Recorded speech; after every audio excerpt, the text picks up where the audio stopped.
Seguimos con la distribución del gas intestinal en la radiografía simple de abdomen. Bueno, aquí en cuanto a la distribución del gas vemos que hay abundante gas tanto en intestino grueso como en asas de intestino delgado. Pero miren, aquí hay una forma fuera de lo común y que está a la altura o en situación del riñón izquierdo.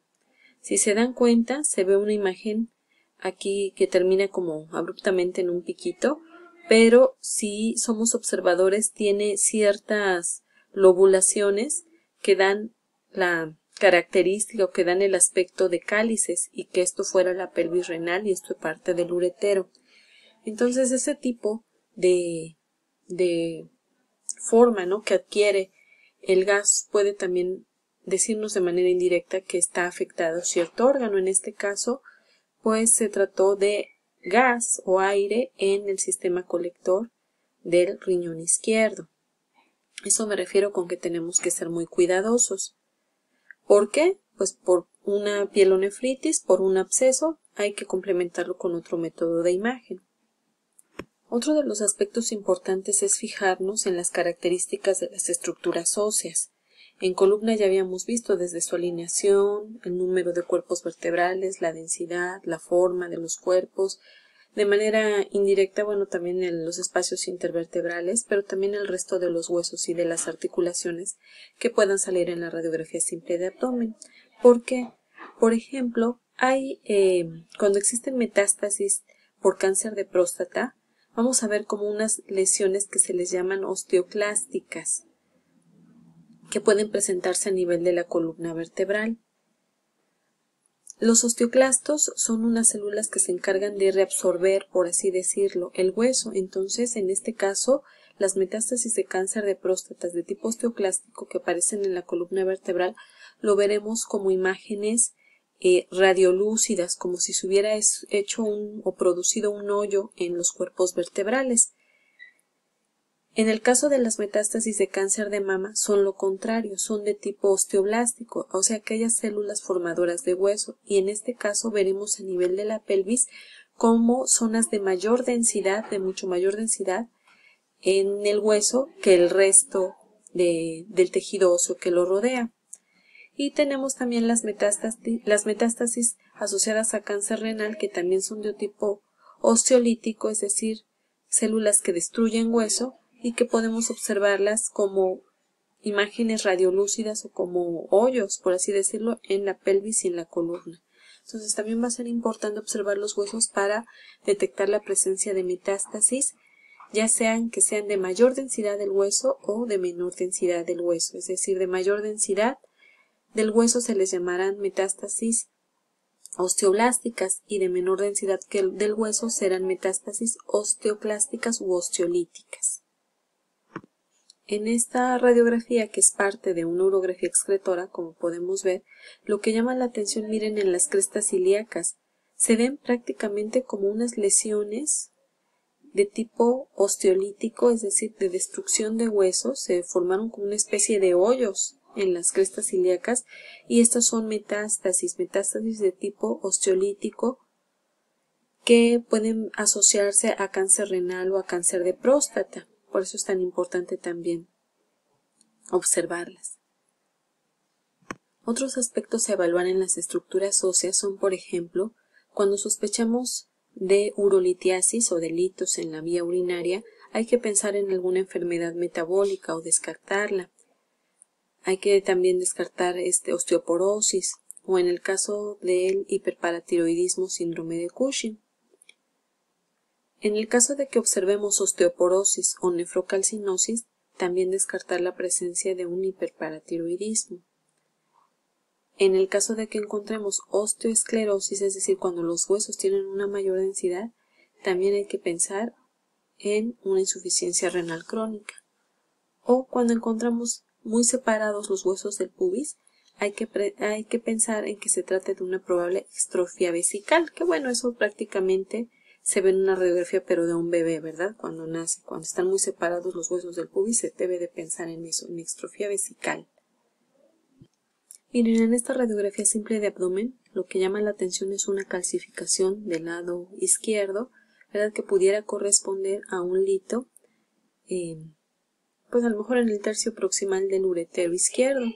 Otra cosa importante que hay que recordar, ¿se acuerdan que les había comentado que es importante ver en todos los cuerpos vertebrales el que estén presentes los pedículos, que los vemos como unos ojitos, como si cada vértebra fuera la imagen de un buito, la carita de un buito, en donde los ojos del búho representan a los pedículos. Estos, si se dan cuenta, deben de ser ovales, tienen una periferia, pues en este caso hiperdensa o blanca, y un centro radiolúcido o negro, así se deben de ver. Cuando no se llegan a ver o delimitar adecuadamente estos pedículos o los ojitos del búho, por así decirlo, debemos de pensar en una metástasis. Acuérdense que los pedículos constituyen la entrada de los vasos sanguíneos y cuando llega a haber alguna afectación hacia columna a través de que viajan las células cancerígenas por medio de la sangre hacia columna, generalmente estas son las zonas que pueden dañarse y que nos pueden dar como la imagen de un búho tuerto, es decir, cuando estos pedículos se tornan radiopacos o blancos, debemos descartar la presencia de metástasis ósea. El siguiente estudio que vamos a valorar o vamos a ver de manera general es la urografía excretora. Sigue siendo uno de los estudios que también se realiza con mayor frecuencia. Aquí utilizamos como medio de contraste o para hacer evidente lo que es los riñones y el sistema colector hasta su desembocadura en la vejiga, es el medio de contraste que se le conoce como yodo. Y vamos a ir viendo algunas características. Con esta urografía excretora lo que se pretende es valorar tanto la forma en este caso de riñones, del sistema colector, como la función del riñón. El yodo va a ser metabolizado y va a ser eliminado a través de los riñones. Por lo tanto, una forma en que, digamos, este medio de contraste se elimina es a través del riñón y por lo tanto una adecuada eliminación nos estaría hablando de una adecuada función renal. Lo contrario sería que el riñón no eliminara este medio de contraste y también nos hablaría por lo tanto de un daño renal. Esta urografía excretora debe realizarse en pacientes que tengan sus laboratorios relacionados con el funcionamiento renal de maneras o en condiciones óptimas, ¿verdad? Cuando está muy elevada, por ejemplo, la creatinina, no puede realizarse la urografía excretora. Tendríamos que ver el costo-beneficio del paciente o tomar en cuenta algún tipo de urografía que pueda ser modificada en su procedimiento, como veremos ahorita más adelante, para que pueda realizarse en pacientes que tengan cierto tipo de insuficiencia renal, o si no, buscar la posibilidad de realizar algún otro tipo de estudio con el que se pueda evaluar la vía urinaria, como sería la resonancia magnética. Existen tres formas de realizar una urografía excretora. La primera es la urografía excretora convencional, que es la que se realiza habitualmente. El segundo procedimiento sería una urografía excretora por infusión, que se le conoce como la técnica de Winchester-Arata. Y la tercera forma sería la cronometrada o la urografía excretora cronometrada, que se utiliza sobre todo para valorar datos de hipertensión arterial y es con la técnica de Maxwell. Lo veremos más adelante. Miren, esto es parte del estudio que se conoce como urografía excretora, es de tipo convencional. Y lo que estamos viendo en estas imágenes es, ¿se acuerdan que habitualmente en una radiografía simple de abdomen no es posible delimitar bien el contorno renal y mucho menos ver el sistema colector? Entonces con el medio de contraste eso es lo que se realza, el parénquima renal a lo que se le llama fase nefrográfica y también el sistema colector a lo que se le llama fase de eliminación. Y aquí podemos ver tanto el riñón derecho como el izquierdo, apenas el que está eliminando es el riñón derecho, podemos ver el trayecto, miren, del uretero hasta su desembocadura en la vejiga.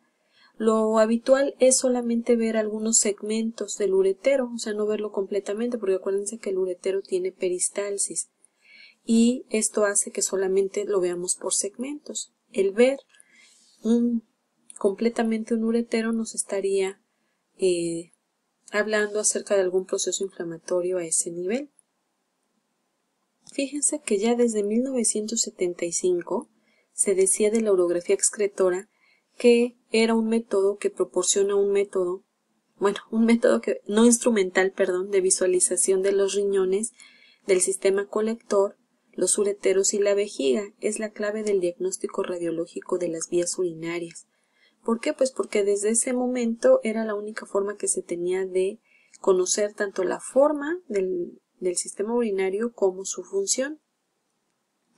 La insuficiencia renal se traduce radiológicamente por la, aquí faltó, incapacidad de los riñones para excretar el medio opaco inyectado por vía intravenosa, en concentración y en tiempos suficientes. Entonces aquí, no le hagan caso aquí, la insuficiencia renal se va a traducir entonces como la incapacidad de los riñones para concentrar este medio de contraste, o sea, para hacer que el riñón se vea, que el sistema colector se vea. Y por eso es que podemos valorar precisamente la función renal. Si un riñón que trabaja adecuadamente podrá concentrar y eliminar el medio de contraste. Cuando hay insuficiencia renal, esto no puede ser, es decir, el riñón no se pinta, no lo podemos ver. Las urografías excretoras, miren, traen en la parte derecha como una especie de reloj, ¿ya lo vieron? Esto es porque se debe de ir, es un estudio que consta de varias proyecciones. A grandes rasgos, lo que se debe de hacer o el procedimiento que se le hace al paciente es que, la preparación para la urografía es básicamente que el paciente debe de tener, digamos por así decirlo, el intestino lo más limpio que se pueda para poder valorar bien lo que son a nivel de las siluetas renales. Por lo tanto, pues va a ser importante que durante 2 o 3 días previos al estudio el paciente tenga dieta blanda, ¿verdad? O dieta baja en residuos, que no coma muchos frijolitos o que no coma mucha carne o mucha verdura, porque todo eso hace fibra y provoca que haya mayor acúmulo de materia fecal. Entonces, dieta blanda. Otra cosa es que se debe de purgar, ¿verdad? Así, una preparación muy parecida al colon por enema. Se debe de purgar y si es posible también realizar 2 lavados intestinales, ¿verdad? Con el objetivo de que esté muy limpiecito el colon y que nos deje ver bien el trayecto de los riñones y de la vía urinaria. Una vez que el paciente ya cumple con esta preparación, el día del estudio pues debe de llegar en ayuno, con un ayuno de 8 horas, y se deben de tener los datos de laboratorio, sobre todo los niveles de creatinina, los cuales deben de estar normales para que se le pueda hacer habitualmente una urografía excretora convencional. Ya que verificamos eso, también le preguntamos si es alérgico al yodo, porque lo que se le va a administrar es el medio de contraste llamado yodo. Ya que verificamos que no es alérgico, etcétera, bueno, pues procedemos a canalizar al paciente para tener un acceso en arteria o en vena. Lo canalizamos y tenemos el medio de contraste. Es necesario que de alguna manera se calcule de acuerdo al peso del paciente y de acuerdo a la concentración del medio de contraste que utilicemos. Ya que tenemos la cantidad para ese paciente, va a ser importante tener preparadas ya las jeringas con el medio de contraste cargado. ¿Por qué? Porque se debe de meter o instilar al paciente por el vaso de forma rápida. Prácticamente nosotros tenemos que estar tomando la primera proyección al minuto del que se instiló el medio de contraste, y posteriormente a los 3 minutos, posteriormente a los 5, a los 10, a los 15, a la media hora y así sucesivamente, para ir viendo cómo este medio de contraste es concentrado en el riñón y posteriormente eliminado. Les decía que tiene 2 fases, una fase nefrográfica, la cual se va a ver en los primeros 3 minutos de haber metido el medio de contraste, y la fase de eliminación, básicamente la estamos viendo 5 minutos después de que fue instilado el medio de contraste.